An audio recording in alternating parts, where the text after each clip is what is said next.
자, 오늘은 가나안에 정착 이후에 도피성 제도, 우리가 지난번에 50주년에 우리가 그 뮤지컬 했어요.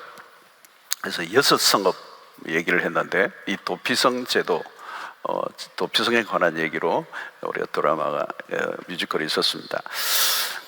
가나안 전역에 걸쳐서 쉽게 찾아갈 수 있도록 6곳을 이 도피성을 만들었습니다. 이 도피성을 만든 이유는 무엇이냐면, 첫 번째로는 의도하지 않게 실수를 해서 사람을 죽일 때, 다른 사람에게 내가 부지중에 피해를 입히게 될 때, 내가 악의를 갖지 않았어요. 악의를 갖지 않고 내가 그렇게 하려고 하지 않았는데 우발적으로 죄를 지어서 내가 가해자가 될 때가 있어요. 그런 사람들을 보호하기 위해서 이 도피성 제도를 만들었습니다. 또 하나는 뭐냐면 인간의 보복 심리, 오늘날 같이 민주적인 이런 방식으로 또 이런 법이라는 것들을 만들어서 제도적으로 잘 시스템이 되어 있는 시대가 아니고, 고대 사회는 이게 법도 확실하지도 않고, 그러니까 개인적으로 보복을 하게 되면 어떻게 되겠어요? 이건 피비린내가 나는 겁니다. 그렇죠? 이 복수 안에 개인적인 감정이 들어가고, 또 내가 피해를 입은 만큼 그대로 돌려주기 어렵거든요. 그러니까 이제 보복의 악순환이 일어나는 거죠. 그래서 이런 인류 역사의 보복의 역사, 그러니까 죄가 시작된 곳에서, 죄가 시작될 때부터 복수극이 시작이 됐어요. 창세기 4장에 잔인한 복수를 이야기하는 라멕의 노래가 나옵니다. 라멕의 노래. 아벨을 살인한 가인의 후예죠. 그래서 라멕 안에 이 복수의 피가 이제 흐르고 있다는 것을 이제 알려주고 있습니다.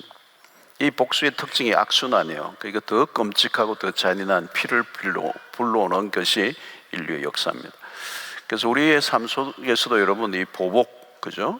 내가 피해를 입은 만큼 돌려주려고 하는 것, 이런 것들이 우리의 본성 안에 있습니다. 이게 우리의 삶을 불행하게 만드는 거죠. 그래서 이 도피성의 제도는 실수한 사람이나 피해를 입은 사람 모두를 보호하는 제도입니다. 가해자나 피해자에게 다. 그래서 분노에 찬 사람의 감정을 억제하게 할 뿐만 아니라 실수한 사람도 보호를 해줘서 궁극적으로는 공동체의 평안을 유지하도록 하기 위해서 이 도피성 제도를 만들었습니다. 특별히 이 도피성이라는 제도를 통해서 이제 복수의 심리를 억제하는 것, 그리고 인간의 연약성을 염두에 두고 이게 만들어졌습니다. 감정대로 쏟아붓지 말고 말씀의 원리에 순종하도록 그렇게 했습니다. 이 도피성을 통해서 우리에게 보여주는 게 뭐냐면 하나님의 성품입니다. 하나님의 성품. 인간이 복수를 꿈꾸고 이 보복을 하는 그런 인간의 본성과는 다르게, 하나님의 성품은 끊임없이 용서를 베풀고자 하는 하나님의 성품을 잘 나타내고 있습니다. 그래서 하나님은 공경에 처한 인간의 처지를 이해하시는 분이랑, 원치 않는 실수를 함으로 가해자의 입장에 서는 때에 하나님께서 그들을 보호해 주시는, 그래서 이 도피성 제도는 은총의 장소입니다. 죽음의 위협 속에 있던 사람들에게 은총의 장소다.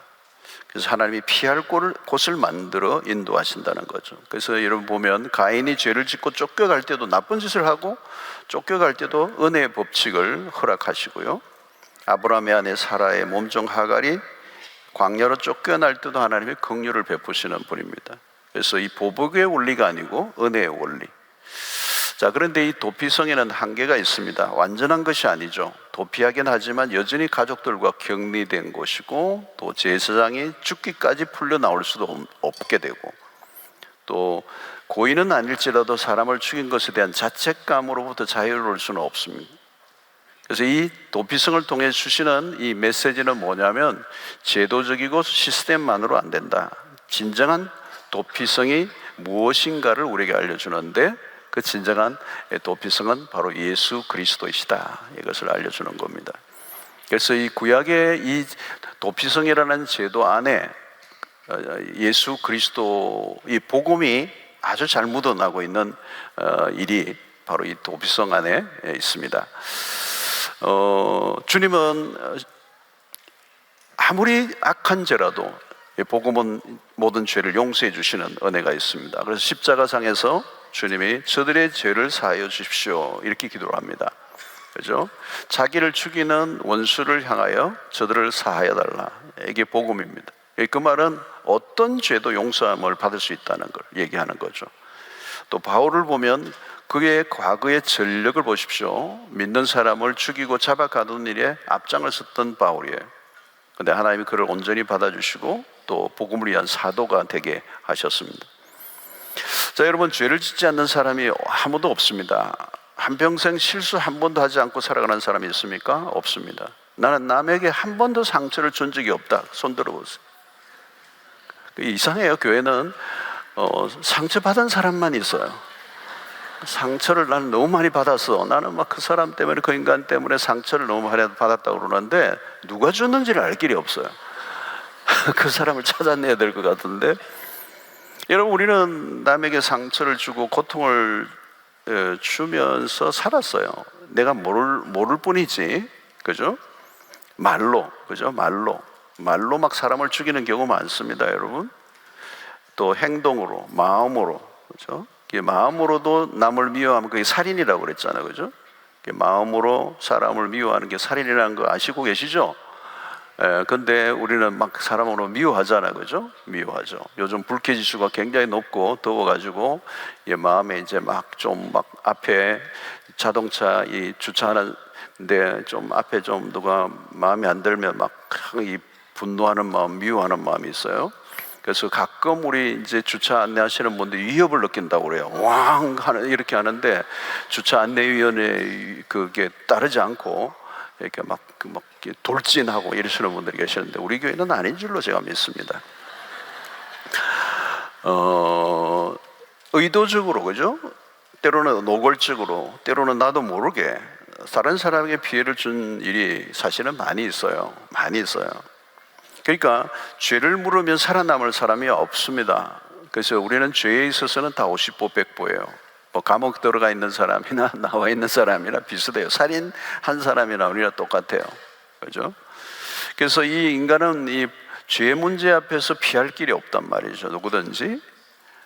그리고 우리 평생 죄를 지었는데 그 죄를 지은 인간에게는 뭐가 있어요? 본질적으로 두려움이 있다는 것.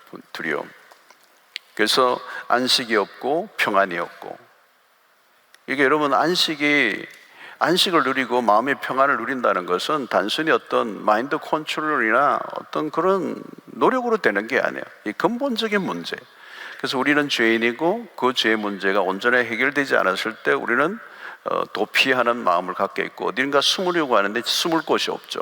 피할 곳이 없고. 그래서 여러분, 이 피난처가 어디냐? 그래서 여러분 시편에도 이 피난처에 대한 얘기를 많이 하는데 우리가 어디에 숨을 건가? 어떤 사람 무인도로 피신할 수도 있어요. 근데 여러분 무인도에 가면 뭐 될까요, 여러분? 그 안에서 두려움은 여전히 사라지지 않죠. 그래서 도피성으로 가는 길이 굉장히 복잡하고 까다롭게 만들어 놓으면 그걸 가다가 이렇게 죽임을 당할 수 있습니다. 그래서 일반적으로 이 도피성은 눈에 잘 띄도록 높은 언덕이나 산에 위치해 두게 있습니다. 그래서 가는 길을 선명한 표식판을, 이정표를 만들어 놓고 그 도피성으로 가는 길이 복잡하지 않도록 선명하게 큰 길을 닦아 놓았어요. 자, 이게 오늘 이 도피성에서 우리가 주는 메시지 중에 하나가 예수 그리스도로 나아가는 길이 어렵지 않아요. 우리가 우리의 죄를 용서함 받기 위해서 뭐 복잡한 절차를 만들어 놓고 하지 않았다는 것. 언제나 주님에게로 나아가면, 그리고 주님에게 용서를 구하면 우리의 삶을 이렇게 용서하시고 우리를 받아주시는 예수 그리스도의 그 은혜를 우리가 맛볼 수가 있는 것입니다. 자, 그런데 오늘 이 가나안 땅에 3등분하여 이 세 등분하여서 정중앙에 이제 도피성을, 가나안 땅을 세 등분을 했어요. 그래서 그 정중앙에 도피성을 두었는데 보통 이 도피성이 하루길이었습니다. 그러니까 실수를 하는 순간부터 도망을 쳐야 돼요. 어디로 도망하는 거죠? 그래서 이 도피성이 이스라엘에 6개가 있었는데 가나안 땅에 3개가 있었는데, 가나안 북쪽 게데스, 가나안 중앙에 세겜, 가나안 남쪽에 헤브론, 그 다음에 요단 동편에 3개입니다.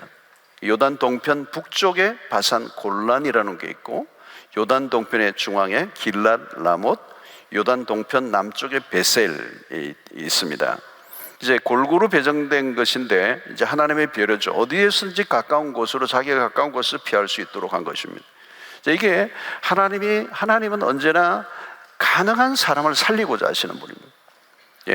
여러분, 인간은 끊임없이 죽이고자 하는 본성을 갖고 있는, 자비를 베풀지 않고 이제 하는 모습을 보이는데, 하나님은 끊임없이 자비를 베풀고 은혜를 베풀고 어떻게 해서라도 살려내려고 하시는 것이 이 도피성 제도에 나타나는데, 그래서 이 도피성 제도에는 십자가를 향하고 있습니다. 아무리 죄를 지어도 하나님의 자비하심으로 용서를 받을 수 있다는 것.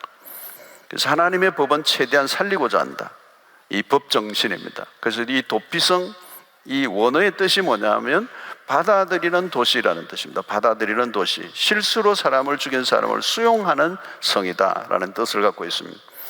그래서 이 도피성의 이름들 안에는 그리스도의 인격이 들어있는 거죠. 그리스도는 우리의 모든 필요를 채워주시기에 충분한 피난처가 되신다는 겁니다. 그래서 오늘 이 6개의 도피성이 가지는 상징적인 의미들을 살펴보고자 하는데요, 이 6개의 도피성이 가지는 상징성, 첫 번째가 케데스입니다. 케데스라고 그래요. 첫 번째 이 도피성의 이름이 케데스다. 이 케데스라는 게 뭐냐? 성스러운 장소라는 겁니다. 성스러운 장소, 홀리 플레이스예요. 그러니까 부정한 자들을 위한 피난처다. 부정한 자들을 위한 피난처다. 자, 여러분, 인간은 어쩔 수 없이 죄를 짓습니다. 우리는 일평생 죄를 짓고 살아요. 오늘 촬영 오면서도 죄를 지었을지도 몰라요. 그죠? 그러니까 우리가 죄인이 피할 곳이 어디냐? 죄를 지은 인간의 두 가지 행동, 하나는 도망치는 것, 하나는 숨는 거예요. 자, 거기서 우리는 죄책감과 수치감을 갖고 있습니다. 인간의 역사는 숨는 역사예요. 도망의 역사. 그죠? 인류 역사의 인간이 죄를 지음으로 도망을 치는 겁니다. 하나님으로부터 도망을 치는 거죠. 그 다음에 어떻게 숨는 거죠. 숨는 거. 여러분, 이 죄의 종류는 무수하게 많아요. 습관적으로 짓는 죄, 죄의 중독성이죠. 내가 의도하지 않았는데 실수로 짓는 죄, 부지중에 짓는 죄, 의도적인로 짓는 죄. 인간은 죄인이에요. 죄의 문제로부터 자유로울 수가 없어요. 자, 그런데 여러분, 이 죄인이 피할 곳이 있는가? 없다는 겁니다. 인간은 죄로 인한 수치를 안고 살아요. 그래서 일평생 우리의 모든 행동을 보면 내 죄에 대한 수치를 가리려고 애를 쓰는 겁니다. 그래서 이 수치심은 인간의 내면에 깊이 새겨져 있는 감정이에요. 감정, 수치심. 그래서 인간의 노력 안에는, 모든 노력들 안에는 사실은 죄로 인한 수치를 가리려고 하는 몸부림이 가득하다. 아무리 그러나 노력해도 그 수치심이 우리의 노력으로는 해결되지 않아요.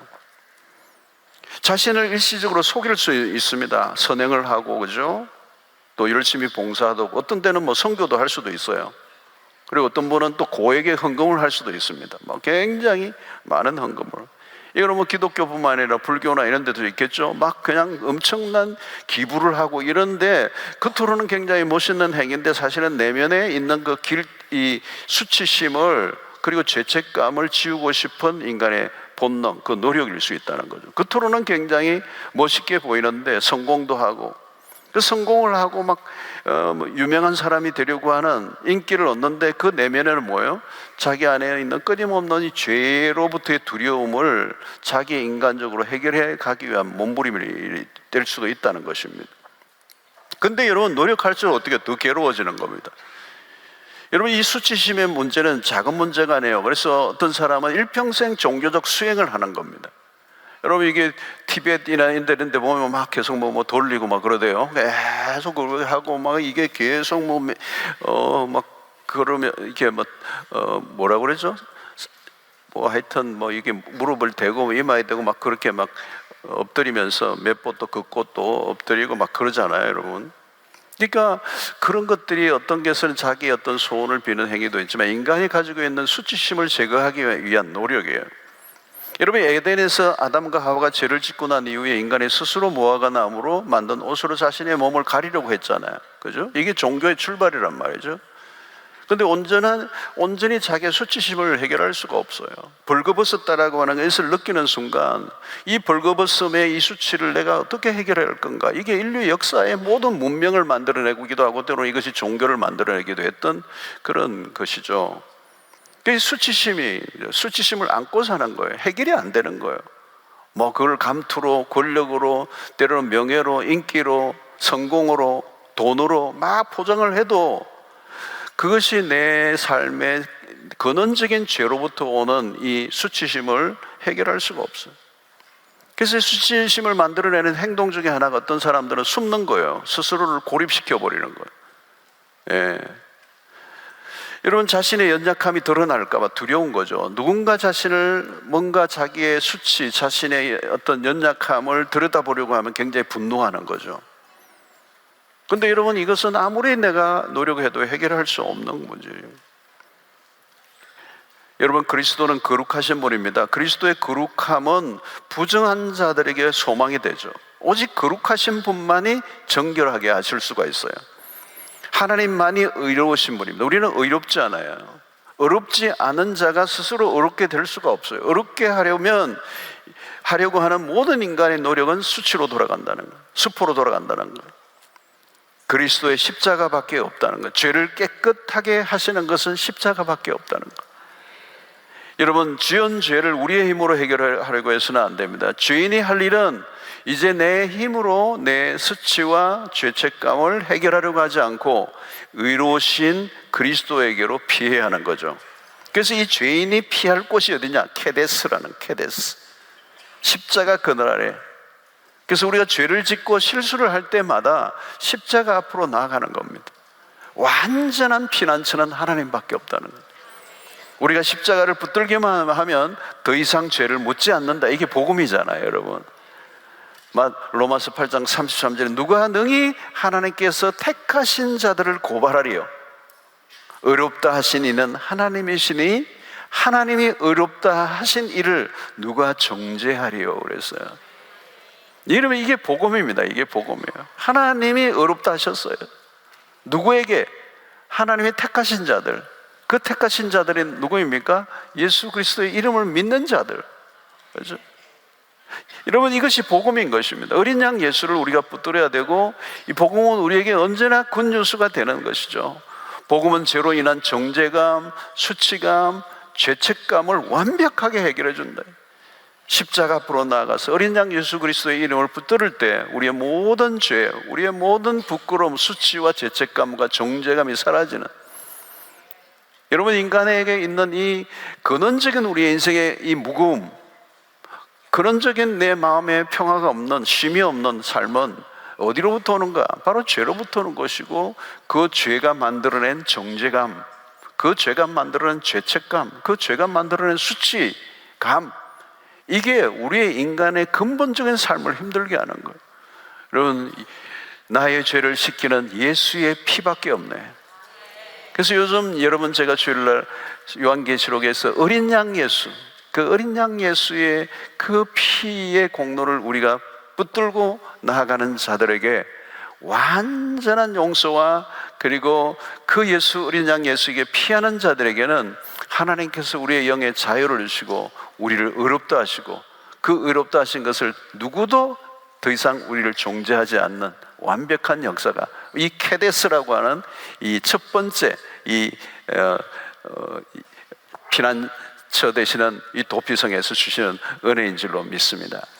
두 번째는 세겜이에요. 세겜이라는 이름의 이 의미의 뜻은 shoulder라는 뜻이 있어요. 어깨라는 의미가 있어요. 이 세겜이라는 것은 어깨라는 의미가 있어요. 두 번째, 이 도피성에는 지친 그리스도만이 우리가 지쳐 있을 때 기댈 수 있는 피난처가 된다는 겁니다. 여러분, 이 도피성 안에 복음의 내용이 너무 많이 담겨 있어요. 여러분, 양의 특성, 우리는 양과 같아요. 양의 특성이 뭔지 아세요?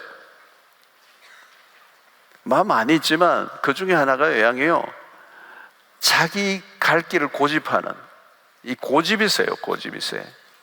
자기가 가고 싶은 길을 고집하는 거예요. 그래서 이사야 53장에 하는 건 각기 제 길로 가끈을 이런 거죠. 그러니까 왜 양의 길을 잃어버립니까? 자기가 가고 싶은 길을 고집하는 거예요. 목자의 인도를 받지 않고 스스로 길을 찾을 수 없어요. 양이 약시기 때문에 길을 잃어버리기 쉽고, 길을 한번 잃으면 양은 스스로 길을 찾지를 못해요. 눈이 너무 어두워요. 바로 한 3m 앞 이상은 보지 못한단 말이죠.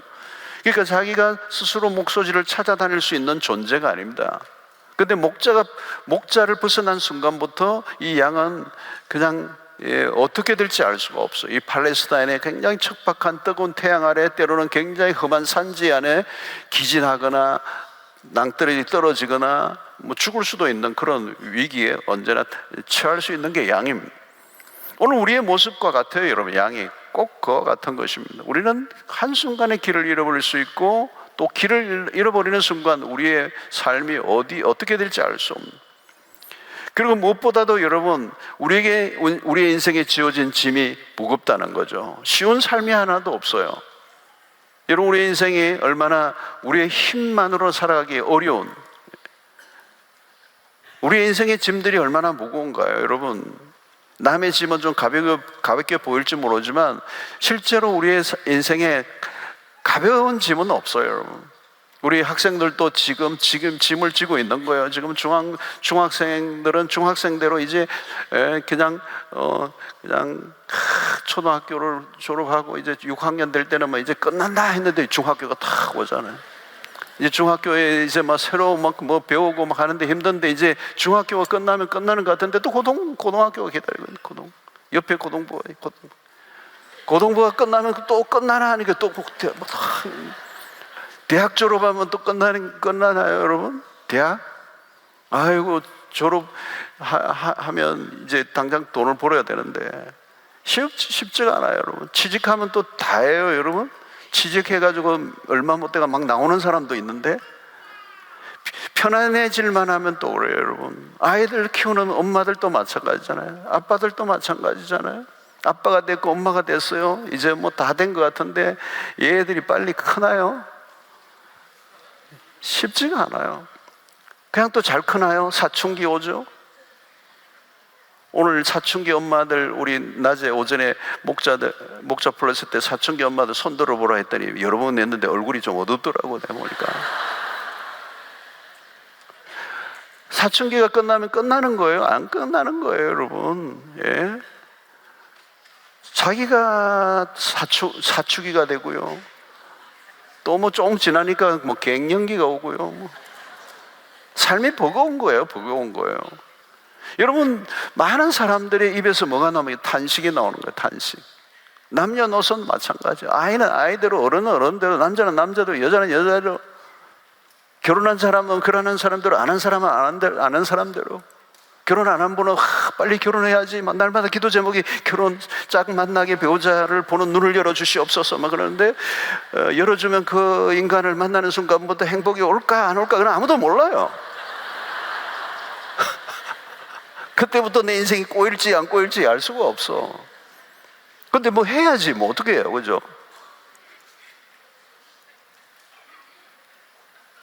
꼭 해야 되느냐 모르겠어요. 나도 모르겠어요.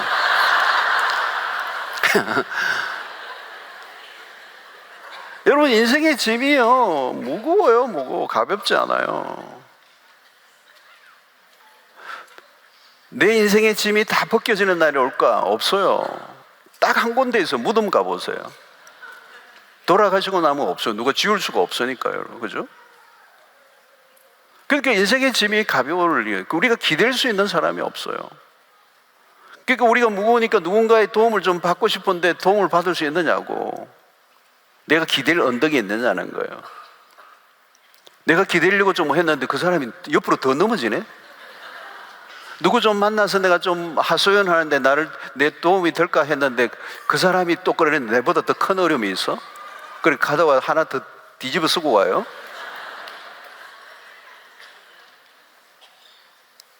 여러분, 우리가 기댈 언덕, 숄더예요. 이 두 번째의 이 세겜의 뜻이 숄더예요. 우리가 기댄다라고는 의미. 진짜 우리가 기댈 수 있는 분이 누구냐? 한 분밖에 없다는 거예요. 기억하세요, 여러분. 진짜 기댈 분은 한 분밖에 없어요. 남편 기대지 마세요. 힘들어서 죽겠어요. 아내 의지하지 마세요. 아내도 지금 막 안고 넘어져요. 지금 맡으면 그만 뭘 한다고. 남편은 돈 번다고 밖에 나갔지. 애들은 얼마나 이게 애들이 뭐 그냥 크나요? 남편들은 주로 자기가 애 나오면 그냥 크는 줄 알아요. 집에서 어떻게 하는지 모르니까. 저도 그렇게 생각했어요.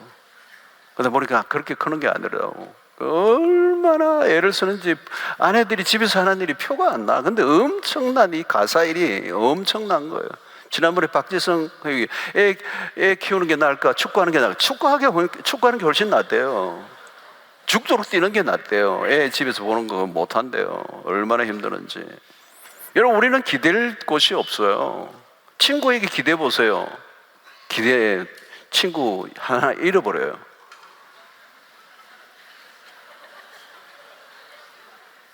우리가 기댈 수 있는 분은 한 분밖에 없어요. 그래서 하나님이 이스라엘의 목자가 되신다는 거잖아요. 시편 100편 3절에 보니까 우리가 여호와가 우리 하나님이신 줄 너희는 알지어다. 이 말은 우리가 기댈 분은 한 분밖에 없다는 거예요. 여호와가 우리 하나님이신 줄 너희는 알지어다. 그는 우리를 지으시니요 우리는 그의 것이니 그의 백성이요 그의 기르시는 양이로다 그러죠. 양은 목자가 절대적으로 필요한 거예요. 양은 양이에요, 여러분. 큰 양, 작은 양, 그 차이예요. 그걸로는 안 되는 거예요. 양은 양인데 뭐.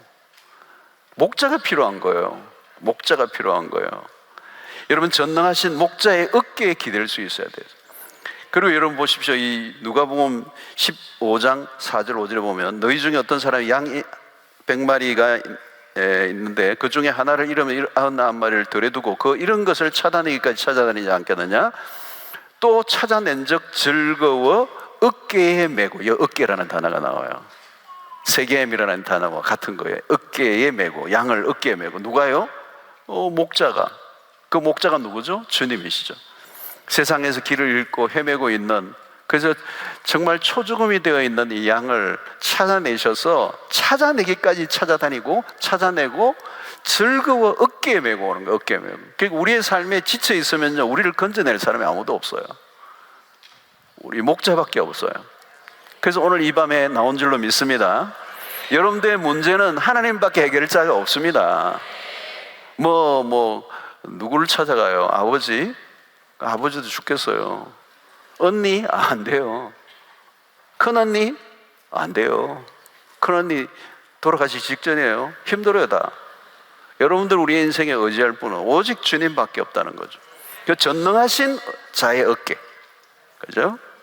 그래서 그분에게 어려움을 얘기해야 돼요, 여러분. 진짜 어려움은요, 아무에게도 얘기하면 해결이 안 돼요. 기도 제목으로 내놓을 수 있는데 도움은 안 돼요, 여러분. 그죠? 내 기도해 줄게까지는 하죠. 그죠? 근데 결국은 뭐예요? 내가 할 수 없는 거고 하나님이 하시는 거라는 거잖아요.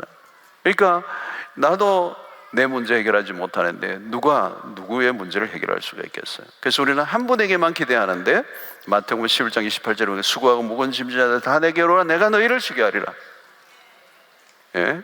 그리스도께서 우리의 짐을 당신의 어깨 위에 짊어주신다는 거예요.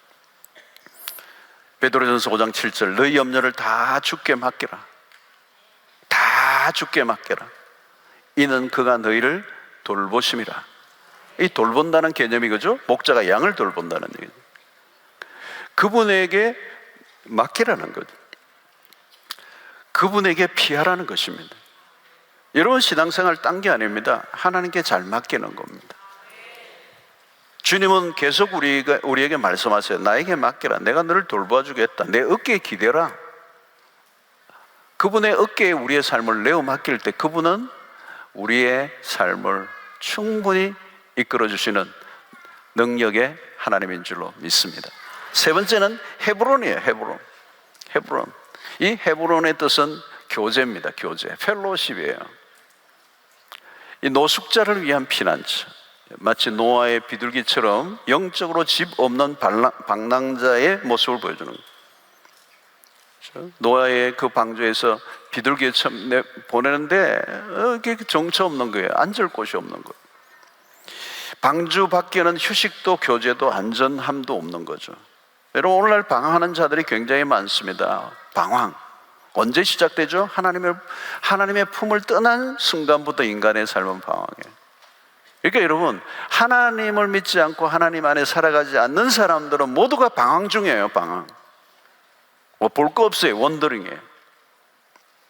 오늘 또 여러분, 우리가 우리 이 땅을 살아갈 때 그 탕자의 삶을 살아가는 사람들, 아버지 집을 떠나서 멀리 벗어나 있는 사람들, 아버지 집을 떠나는 순간부터 모든 문제가 시작이 되잖아요. 그죠?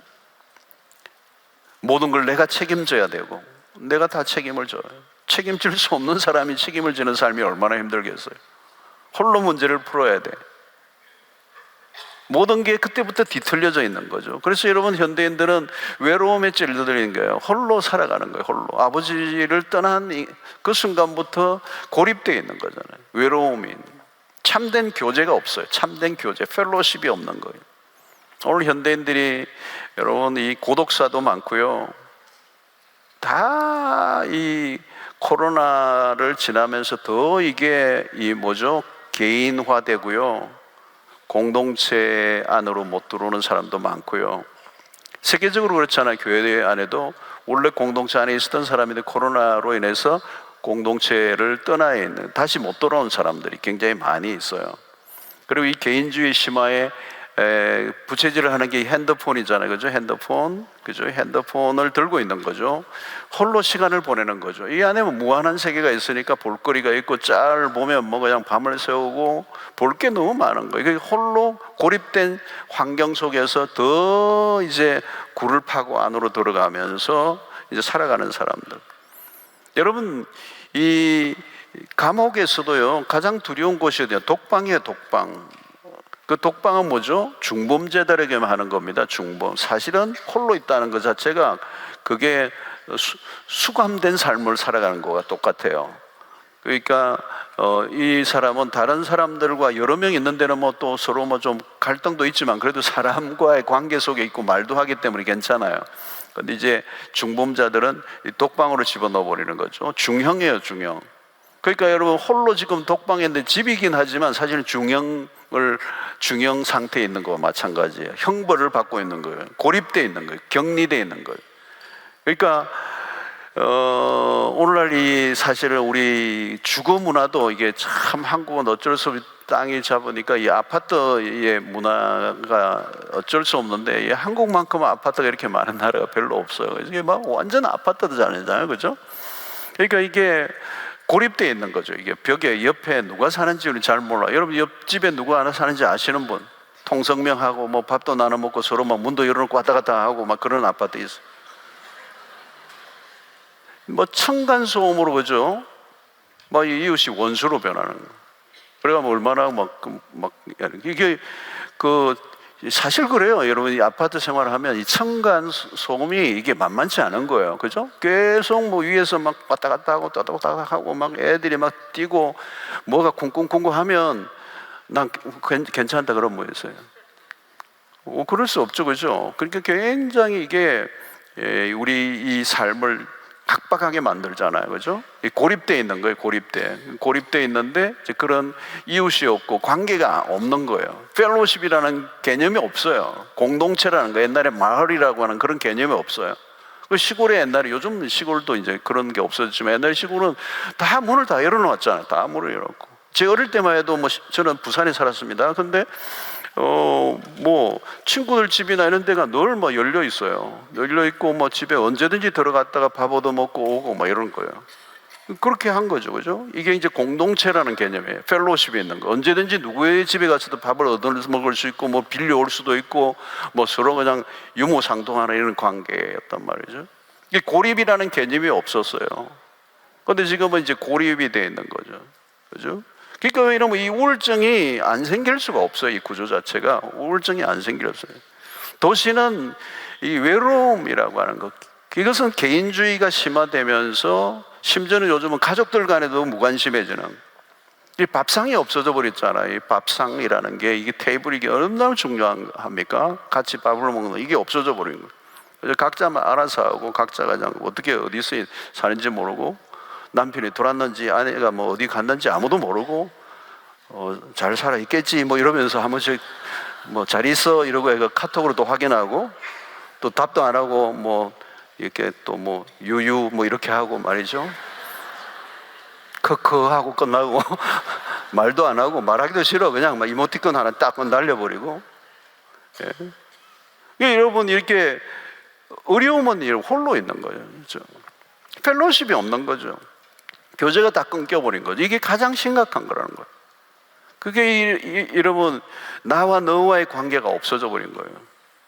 근데 하나님이 그렇게 인간을 만들어 놓지 않고 하나님의 디자인은 인간이 관계를 맺고 살아갈 수. 이러면 한자의 사람 인자도 보세요. 딱 서로 기대고 있는 거잖아요. 이건 정말 그 의미를 그대로 보면 인간이 그냥 인간이 뭐 일자로 인간이 될 수 않아요. 서로 같이 있어야 인간이 돼. 인간이라는 그 간도 마찬가지잖아요. 간도 관계를 말하는 거잖아요. 그러니까 그게 인간의 삶인데 고립되어 버린 거예요. 펠로십이 없는 거예요. 공동체가 없는 거예요.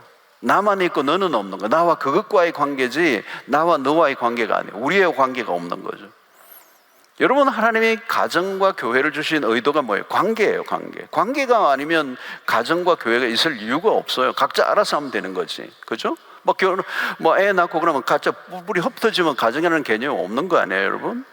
그리고 뭐 교회가 뭐 필요해요. 그냥 예수 믿고 천국 가면 되고 각자 도생하면 되는 건데 그렇지 않다는 거예요. 하나님이 주신 인류의 최고의 선물이 가정과 교회잖아요, 여러분. 비록 완전하지 않지만 부실하지만 하나님 그리스도의 몸인 공동체를 통하여 이 세상에 어디에서도 경험할 수 없는 것을 경험하게 하시는 거. 그리스도의 몸 안에서 얻는 이 축복과 유익이 얼마나 큰지. 그래서 바울이 얘기했던 그리스도의 몸이라고 하는 이 신비로운 이 관계 안에서 주시는 축복이 너무도 큰 것이죠. 그래서 여러분 오늘 이 경쟁사에 긴장하고 대립하고 갈등하고 이제 이런 세상 속에서 우리는 주님이 우리에게 주신 이 교제라고 하는 것. 그래서 요한 1장 3절에 보면 우리가 보고 들은 바를 너에게도 전하면 너희로 우리와 사귐이 있게 하려 함이니 우리의 사귐은 아버지와 그의 아들 예수 그리스도와 더불어 누림이라. 이 그리스도와의 교제가 진짜라는 거죠. 그래서 예수님도 여러분 보시면 예수님의 공생에서는 이 제자들과의 관계, 그죠? 관계를 맺는 거 이걸 너무너무 중요하게 여기시고요. 삭개오와의 만남도 삭개오의 집에 가셔서 그들과 함께 밥을 먹고 제자들과 때로는 세리와 죄인들과도 같이 식탁 교제를 나누고 그리고 디베랴 바닷가에 부활하신 예수님이 실패한 제자들에게 찾아가서도 와서 조반을 먹으라 그러면서 식탁을 만들으시고 같이 대화를 하고 같이 음식을 나누시고 여러분 이 관계예요, 관계. 이게 이 세 번째 주는 하나님의 은혜예요, 여러분. 오늘 여러분들 안에 우리의 가정 안에도 회복돼야 될 게 오늘 뭐예요? 식탁이에요, 식탁. 우리 사랑방, 우리 사랑방에도 교제하는데 여러분 함께 식탁을 나누고 음식을 나누는 이 일이 얼마나 중요한지 몰라요. 먹을 게 있어야 돼요. 먹을 게 있어야 돼요. 뭐든지 먹을 게 있고 함께 나누고 특별히 가정에서도 오늘날 잃어버린 게 식탁이에요. 같이 부모와 자녀들이 대화하고, 그죠? 그리고 이 특별히 식탁에서는 잔소리를 하지 않아야 돼요. 뭐 성적 어떻게 됐나, 뭐 이렇게 묻거나, 또 뭐 실수한 얘기들을 또 끄집어내거나, 그죠? 상처를 입었는데 또 소금 뿌리고 이런 일을 하면 안 돼요. 실수한 거를 너 그럴 줄 알았다 그러고 또 막 그냥 막 디스를 하고 그러면 안 되죠, 여러분. 그죠? 여러분, 저는 이 우리 기독교의 놀라운 축복 중에 하나가 뭐냐면 하나님의 신분이 우리를 향하여 너는 나의 친구라고 불러주시는 거. 이 절대자의 신분인데 상대자로 우리에게 오셔서 우리와 완전히 같은 위치에 오셔서 우리를 친구로 불러주시는 거예요. 요한복음 15장 15절을 보세요. 이제부터는 너희를 종이라 하지 아니하리니 종은 주인이 하는 것을 알지 못함이라. 너희를 어떻게 해요? 안 떴네. 요한복음 15장 15절 한번 띄워주세요. 괜찮게 하면 안 떴구나. 오케이.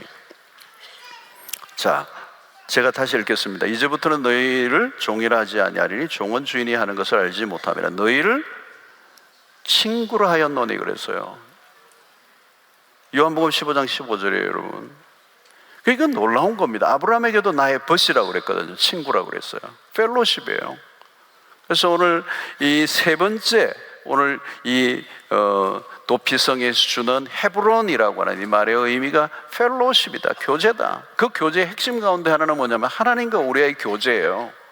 그죠? 사귐을 하는 거예요. 그게 핵심적인 거예요. 인류에게 가장 불행이 뭐예요? 하나님과의 교제가 끊겨버린 거예요. 그게 뭘로? 죄로 인하여 에덴 동산이 일어난 거예요.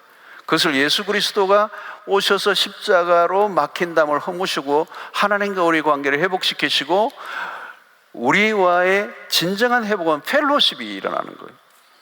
릴레이션십이라고 하는 관계의 회복이로 끝나는 게 아니라 펠로십, 더 친밀한 관계 안으로 우리를 불러 넣어 주셔서 하나님과 친구가 되게 하시는 거. 여러분, 오늘 우리가 주님이 먼 거리에 계신 분으로, 물론 지존하신 분으로 그분을 존귀와 영광을 올려드리며 막 그 앞에 엎드려 경배하고 이것도 필요한데 언제나 그러면 안 돼요. 여러분, 어떤 때는 주님을 나의 친구로 대하는 거예요. 주님에게 친구가 되는 거예요. 여러분, 친밀한 거예요. 여러분, 너무 이렇게 위엄과 권능에 차 있고 영광스러움 이러면 그렇게는 하는데 자주 안 찾아가. 가끔 너무 두려워, 너무 나와 다른 분이셔. 그러니까 자주 안 찾아가고 1년에 딱 한 번 찾아간다. 그거보다 여러분, 친구는 어떻게 해요? 언제든지. 오늘도 여러분들이 이 시간에도 주님과의 교제가 있지만 집으로 돌아갈 수도 언제든지, 길을 가면서도 언제든지 나의 진정한 친구는 주님이 되시는 거예요. 그분이 나의 친구라면 그것보다 여러분 우리에게 큰 힘이 되는 게 어디 있겠어요, 여러분? 그것보다 더 큰 축복이 어디 있겠습니까, 여러분? 오늘 여러분 친구 되신 그 주님과 동행하는 은혜가 있기를 바랍니다. 여러분들을 친구라 불러주신 그 친구 되신 그 주님을 여러분 마음껏 향유하시기를 바랍니다. 그냥 주님과 늘 대화하는 거죠. 친구인데요, 여러분. 그게는 거리감이 없어요. 친구는 거리감이 없어요, 여러분. 우리와 교제하기를 원하시는 거예요. 어떤 것이든 여러분 교제하기를 원하세요. 여러분들이 어떤 데는 이게 말이 되나 하는 것까지도 여러분 주님에게 말하셔도 돼요. 주님은 우리보다 훨씬 더 유머도 있으시고요, 우리의 모든 것들을 너그럽게 받아주시고 우리의 실수를 받아주시는 분이에요. 가끔 우리 친구끼리도 긴장하는 경우가 있는데 주님과의 관계는 우리가 긴장할 게 없어요. 주님은 우리의 모든 것을 품어주시고 우리의 진정한 친구가 되시는 분이십니다. 자, 넷째가 뭐예요? 베셀입니다. 베셀. 영어로는 스트롱홀드인데요, 강성이라는 뜻을 가지고 있습니다. 강성이라는 뜻. 그러니까 이 말은 이것은 무력한 자들을 위한 피난처입니다. 무력한 자들을 위한 피난처. 여러분, 우리는 무력한 자들이에요. 여러분, 죄에 대해서도 그렇고요, 우리는 이 세상을 살아가는데 너무도 무기력한, 연약한 존재들이에요. 여러분, 우리는 자신감을 가져서는 안 돼요. 여러분, 우리는 언제나 하나님의 돕는 손길이 필요한 사람들입니다. 고린도전서 10장 12절을 보면 그런 선줄로 생각하는 자는 넘어질까 조심하라 그래요. 강한 척하지 말라는 거예요. 너무 자신만만하면 안 돼요, 여러분. 여러분, 바리새인들의 약점이 뭐예요? 자신들은 완벽하다는 거죠. 죄인들을 비하하고 우습게 여겼습니다. 그렇지 않아요, 여러분. 우리는 연약한 존재예요. 우리의 힘만으로는 살아갈 수 없는 사람, 우리는 질그릇과 같은 존재들이에요. 한순간에 무너져요. 인간의 이 불안은 뭐예요? 연약함에서 오는 거죠. 내가 나를 보호할 수 없어요, 여러분. 내가 나를 세워갈 수 없어요. 여러분, 젊은 날에는 자신감이 넘치죠. 근데 여러분, 살아갈수록 자신감이 점점 줄어들어요. 저절로 겸손해져요. 큰 소리 친 만큼 박살이 나요. 내가 괜히 헛소리를 했구나. 여러분, 객기를 부리는 게 여러분 세월이 흐르면 조금씩 줄어들어요. 내 연약함을 알기 때문에 그런 거죠. 여러분, 우리의 진정으로 우리를 강하게 하시는 분은 하나님이십니다. 그러므로 여러분, 우리가 힘들고 부딪힐 때 피할 곳은 주님이시라. 강한 성루 되신다. 그분만이 우리의 최고의 보호자, 보호막이 되신다. 주의 강한 손을 의지하라는 거예요. 여러분, 내가 내 인생을 붙든다고 될 일이 아니에요. 모든 게 흔들리잖아요. 지금 일본이 어느 밑에 남쪽에 섬이 지금 한 천회인가 지금 흔들려가지고 일본 나라가 지금 열도가 지금 지진으로 공포에 빠져 있는데요. 여러분, 온 세상이 흔들리는 거예요. 일본만 흔들리는 게 아니라 이 지구촌이, 오늘 이 온 세상이, 그죠? 흔들리고 있는 거예요. 흔들리지 않는 게 없어요, 여러분. 하나님만이 스트롱 홀드, 강한 성루가 되시는 그분만을 의지해야 하는 줄로 믿습니다. 그분의 손에 붙잡혀 사는 것만이 가장 완전한 삶인 줄로 믿습니다. 자, 그 다음에 5번째, 이제 2개 남았어요. 이그절티드. 자, 높아짐을 말해요. 라못인데, 라못, 높아지면. 이것은 뭘 의미하나? 절망한 자들을 위한 피난처입니다. 5번째 라못은 절망한 자들을 위한, 절망이 뭐예요? 바닥을 치는 거잖아요. 그렇죠? 바닥을 치는 거예요. 여러분, 세상에 살면서 우리가 겪는 일상이 뭐예요? 절망하는 거예요. 여러분, 인간은 절망하는 존재예요. 수시로 절망하고 좌절에 빠지는 거예요. 인생의 바닥을 치는 거예요. 인생의 바닥을 치는 거예요. 실패를 하고 시리해졌고. 여러분, 실패해보지 않은 분이 있습니까, 여기에? 실패해본 분이 있어요, 여러분? 완전히 내 모든 것들이 바닥을 치는, 밑바닥을 막 헤매는. 여러분, 그런 사람이 실패해보지 않은 사람이, 좌절에 빠져보지 않은 사람이 어디, 절망해보지 않은 사람이 어디 있겠어요? 여러분, 성공한 사람, 지금 성공한 사람으로 보이지만 그 성공이 그냥 한 게 아니죠. 무수한 절망을 맛본 사람들. 단번에 성공한 사람이 어디 있습니까, 여러분? 좌절이 일상이에요. 아, 이게 끝이구나, 이제 끝이구나, 더 이상 더 내려갈 곳이 없구나. 근데 또 지하실이 있고 말이죠. 계속 내려가는 거예요. 지하 2층, 지하 3층. 여러분, 우리 영적인 삶에도 마찬가지예요. 여러분, 은혜를 받고 무엇인가 변화를 하고 막 그냥 이제는 막 제자 훈련도 마치고, 예, 막 성교 단기성도 갔다 오고 막 방방하는데 어느 날 8월 말 언저리에 완전히 또 바닥을 치고, 와, 내 예수 믿는 사람 만나 그러면서 말이죠. 그래서 영권 회복이 있는 거예요, 여러분. 기대하시라. 7, 8월로 매일 성경책 보니까 뒤에 영권 회복이 있더라고. 여러분, 이 베드로와 예수님의 제자들을 보십시오. 얼마나 많이 무너지고 벼랑 끝으로 내몰렸습니까? 베드로는 여러분 더 이상 내려갈 수 없을 만큼 내려갔어요, 여러분. 근데 베드로만 그런 게 아니에요. 믿음의 선진들이 마찬가지예요. 영적 하얀 곡선을 그리고 막 밑바닥을 치는 때가 있어요, 여러분. 신앙생활 한때 잘했는데 한때는 회장도 하고 한때는 막 부장도 하고 했는데 어느 날 보면 막 완전 밑바닥. 여러분, 우리 자신에게 소망을 찾으면 소망이 없어요. 오직 하나님만이 우리의 소망이 되시고 예수님만이 우리의 라못이 되신다는, 라못이 우리를 높여주시는 거예요. 낙심하고 절망하고 있을 때 고개를 들어 그리스도를 바라보시고 그리스도에게 도망을 치시면 그분이 우리의 소망의 반주가 되시고 방주가 되시고 우리를 다시 깊은 수렁에서 건져 올리시는 분인 줄 믿습니다. 마지막 6번째, 곤란이에요. 곤란이 아니라 곤란, 세퍼레이티드예요. 분리되다는 뜻이에요. 유혹을 받은 자들을 위한 피난처예요. 이건 곤란이라는 말은.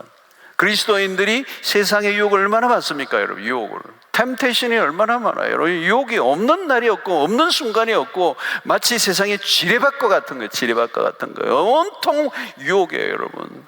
여러분, 예수님도 여러분 공생애 동안에 계속 유혹을 받는 거예요. 여러분, 공생이 시작할 그때에 마귀에게 유혹을 받으신 걸 끝난 게 아니에요, 여러분. 예수님은 끊임없이 마귀가 따라다니면서 예수님을 유혹하고 넘어지게 한 거죠, 여러분. 오늘 에덴 동산에 시작했던 그 마귀는 예수님에게, 그 예수님뿐만 아니라 인류 역사의 모든 사람들이, 그리스도인들에게, 그리고 먹음직 보암직 지혜롭게 할 만한 탐스러운 육신의 정욕, 안목의 정욕, 이성의 자랑, 이 모든 것들이 오늘 인류의 많은 사람들을 지고 무너지게 만드는 거예요. 여러분, 우리가 사는 동안에 유혹으로부터 자유로운 순간은 없습니다. 죽을 때까지. 여러분, 우리가 유혹을 받을 때 어떻게 해야 되죠? 유혹을 이기신 분의 도움을 받아야 돼요. 유혹의 순간에 우리는 그리스도에게 피해야 합니다. 유혹을 받을 때 빨리 이길 힘을 주시는 그리스도에게 피하셔야 돼요. 유혹아 와라, 내가 한번 이겨볼까 하면 그러면 당장 당하는 거예요, 여러분. 그리스도에게 피하세요. 유혹의 순간에 그리스도에게 피하시라는 거죠. 그분은 우리를 능히 도우시는 분인 줄로 믿습니다.